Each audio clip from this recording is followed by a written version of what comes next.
Spencer Lazar, MMAinterviews.tv, alongside Cub Swanson, UFC featherweight contender at this point, man. You've been winning fights left and right. Obviously, you want that rematch with Jose Aldo, but talk about where you're at and where you feel like you're going to compete next. I'm right there in the number 5, I guess, according to their new ranking system. All the guys in the top, those are the guys I want to fight. So right now I'm just waiting for the phone call who's next. So I know I'm behind a couple people and I have to let a couple fights play out. So I just want to fight.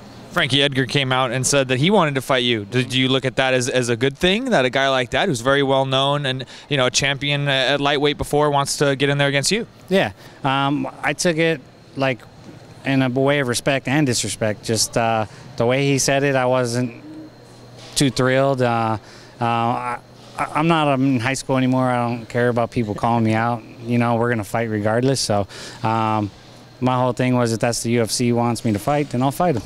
So I think I've earned my right to get the best fights available. I think that's a big fight for me, but I don't know if it's the fight that's going to push me closest to the title. So if the UFC says so, then let's do it. If they say somebody else, then that's who I want to fight. You're very not the limelight kind of guy. In fact, it's been very difficult for me to pin you down here for an interview. You didn't seem to want to do one. But talk about that, and obviously this fight with Frankie would be that. You'd be in that limelight. Is that not something that you care so much about? It's more about, fighting a guy, even if his less name, it gets you to that title faster. Yeah, I really don't care about popularity. I mean, obviously, I'm not the greatest in front of a camera. I'm known for the way I fight, so let me just fight. I'll do the pictures and we'll do a couple of interviews but I don't want to do this all the time. I train a lot. I'm a fight nerd. I train and I fight. So just let me do that. Well, obviously your brother tonight fought a great fight going into that 3rd round.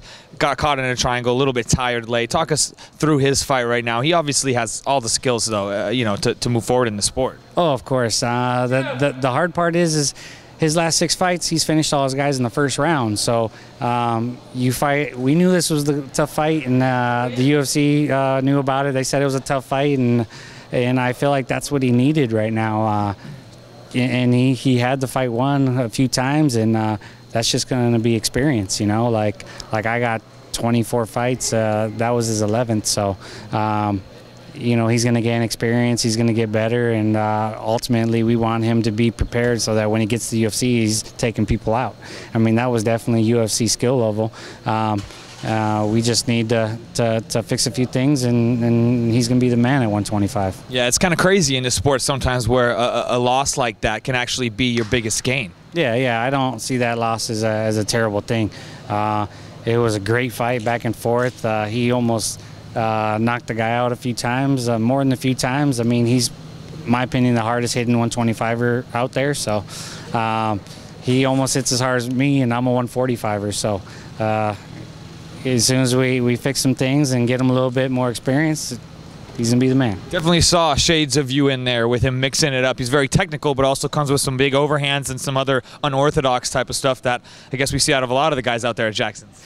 Yeah, well, he trains at Jackson's, and we also train at Indio Boxing with Joel Diaz and all the Diaz brothers and Tim Bradley and all those guys. We come from a good boxing gym, and then we go out and do the MMA at Jackson's, and we just got the best of both worlds, so we're lucky.